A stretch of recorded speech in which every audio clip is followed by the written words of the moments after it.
السلام علیکم ورحمۃ اللہ وبرکاتہ۔ امام ابن اسحاق بیان کرتے ہیں کہ مجھ تک جو خبر پہنچی ہے اس کے مطابق حضرت عمر کے اسلام لانے کا واقعہ اس طرح ہے کہ حضرت عمر ایک دن رسول اللہ صلی اللہ علیہ وسلم اور آپ کے اصحاب کو قتل کرنے کے ارادہ سے گھر سے نکلے، اور حضرت عمر کو یہ بتایا گیا تھا کہ وہ سب صفا پہاڑ کے پاس ایک گھر میں ہیں، اور اس وقت مسلمان مردوں اور عورتوں کی تعداد 40 کے قریب تھی، اور اس وقت رسول اللہ صلی اللہ علیہ وسلم کے ساتھ آپ کے عم محترم سیدنا حضرت حمزہ بن عبد المطلب، حضرت ابو بکر صدیق بن ابو قحافہ، حضرت علی بن ابی طالب رضی اللہ عنہم اجمعین اور دیگر مسلمان تھے جو رسول اللہ صلی اللہ علیہ وسلم کے ساتھ مکہ میں ہی مقیم تھے اور حبشہ نہیں گئے تھے۔ جب حضرت عمر سے نعیم بن عبداللہ رضی اللہ عنہ ملے تو ان سے پوچھا، اے عمر تم کہاں جا رہے ہو؟ حضرت عمر نے کہا، میں نے سیدنا محمد صلی اللہ علیہ وسلم کا ارادہ کیا ہے جو دین بدلنے والے ہیں، جنہوں نے قریش میں پھوٹ ڈال دی ہے اور ان کے نوجوان اور کم عقل لڑکوں کو بہکایا ہے، ان کے دین کی مذمت کی ہے اور ان کے خداؤں کو برا کہا ہے، سو میں ان کو قتل کروں گا۔ حضرت نعیم رضی اللہ عنہ نے کہا، اے عمر تم دھوکے میں مبتلا ہو، کیا تم سمجھتے ہو کہ بنو عبد مناف تم کو زمین پر چلنے کے لیے چھوڑ دیں گے، اور تم سیدنا محمد صلی اللہ علیہ وسلم کو قتل کر چکے ہوگے؟ تم اپنے گھر کی خبر کیوں نہیں لیتے؟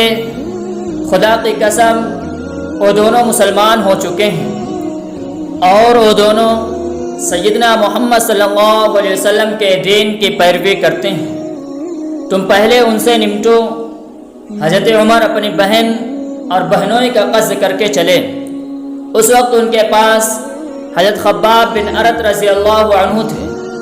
جب ان کی آہٹ سنی تو انہوں نے حضرت خباب رضی اللہ عنہ کو گھر میں چھپا دیا، اور حضرت فاطمہ بنت الخطاب نے وہ صحیفہ بھی چھپا دیا۔ حضرت عمر نے حضرت خباب رضی اللہ عنہ کے قرآن پڑھنے کی آواز سن لی تھی۔ جب وہ گھر میں داخل ہوئے تو پوچھا یہ کیسی آواز تھی؟ ان دونوں نے کہا، ہم نے تو کوئی آواز نہیں سنی۔ حضرت عمر نے کہا، کیوں نہیں؟ خدا کی قسم مجھے اطلاع مل چکی ہے کہ تم دونوں سیدنا محمد صلی اللہ علیہ وسلم کے دین کی پیروی کر رہے ہو۔ پھر انہوں نے اپنے بہنوئی حضرت سعید بن زید کو ایک تھپڑ مارا۔ ان کی بہن اپنے شوہر کو بچانے کے لیے کھڑی ہوئی تو اس کو بھی مارا اور ان کا سر پھاڑ دیا۔ جب انہوں نے بہت مارا تو ان کی بہن اور بہنوئی نے کہا، ہاں ہم مسلمان ہو چکے ہیں، ہم اللہ اور اس کے رسول پر ایمان لا چکے ہیں، اب جو تمہارے جی میں آئے کرو۔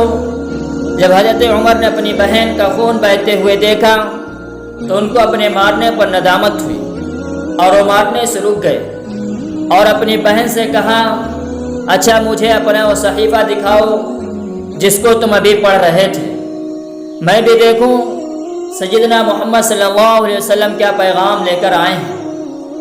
اور حضرت عمر پڑھے لکھے انسان تھے۔ جب حضرت عمر نے کہا تو ان کی بہن نے کہا، ہمیں خطرہ ہے کہ تم اس صحیفہ کی توہین نہ کرو۔ حضرت عمر نے کہا، تم مجھ سے مت ڈرو، اور اپنے بتوں کی قسم کھا کر کہا وہ اس صحیفہ کو واپس کر دیں گے۔ جب حضرت عمر نے کہا تو ان کی بہن کو امید ہوئی کہ شاید وہ اسلام لے آئیں۔ انہوں نے کہا، اے بھائی تم ناپاک ہو اور مشرک ہو، اور قرآن مجید کو پاک شخص کے سوا کوئی نہیں چھو سکتا۔ حضرت عمر نے غسل کیا اور ان کی بہن نے ان کو صحیفہ دے دیا جس میں لکھا ہوا تھا طٰہٰ۔ جب انہوں نے اس کی ابتدائی آیات پڑھی تو انہوں نے کہا، یہ کس قدر حسین اور عظیم کلام ہے۔ جب حضرت خباب رضی اللہ عنہ نے حضرت عمر کا قول سنا تو اپنی چھپی ہوئی جگہ سے باہر آ گئے۔ اس وقت حضرت عمر نے کہا، اے خباب سیدنا محمد صلی اللہ علیہ وسلم کی طرف میری رہنمائی کرو تاکہ میں اسلام لاؤں۔ حضرت خباب نے کہا وہ پہاڑ صفا کے پاس ایک گھر میں ہیں اور ان کے ساتھ ان کے اصحاب بھی ہیں۔ حضرت عمر رضی اللہ عنہ نے اپنی تلوار لٹکائی اور رسول اللہ صلی اللہ علیہ وسلم اور آپ کے اصحاب کی طرف چل پڑے اور جا کر ان کا دروازہ کھٹکھٹایا۔ جب انہوں نے دستک کی آواز سنی تو اصحاب میں سے کسی نے اٹھ کر دروازہ کی جھرری میں سے جھانک کر دیکھا اور گھبرا کر کہا یا رسول اللہ یہ تو عمر ہے اور تلوار لٹکائے ہوئے آیا ہے۔ حضرت حمزہ بن عبد المطلب رضی اللہ عنہ نے کہا اس کو آنے دو، اگر وہ کسی نیکی کے ارادہ سے آیا ہے تو ہم اس کو خوش آمدید کہیں گے، اور اگر وہ کسی برائی کے ارادہ سے آیا ہے تو ہم اس کو اسی کی تلوار سے قتل کر دیں گے۔ رسول اللہ صلی اللہ علیہ وسلم نے فرمایا اس کو آنے کی اجازت دو۔ پھر اس نے اجازت دے دی۔ رسول اللہ صلی اللہ علیہ وسلم اپنا تہبند سنبھالتے ہوئے کھڑے ہوئے، پھر حضرت عمر کو اپنی طرف زور سے کھینچا اور فرمایا اے عمر تم کس لیے آئے ہو؟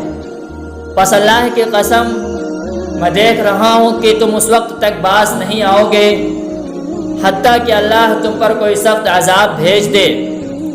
حضرت عمر رضی اللہ عنہ نے کہا میں آپ کے پاس اس لیے آیا ہوں تاکہ میں اللہ پر، اس کے رسول پر اور اللہ کے پاس سے لائی ہوئی چیزوں پر ایمان لاؤں۔ یہ سن کر رسول اللہ صلی اللہ علیہ وسلم نے بآواز بلند فرمایا اللہ اکبر، حتیٰ کہ گھر میں موجود تمام اصحاب نے جان لیا کہ عمر رضی اللہ عنہ اسلام لے آئے ہیں۔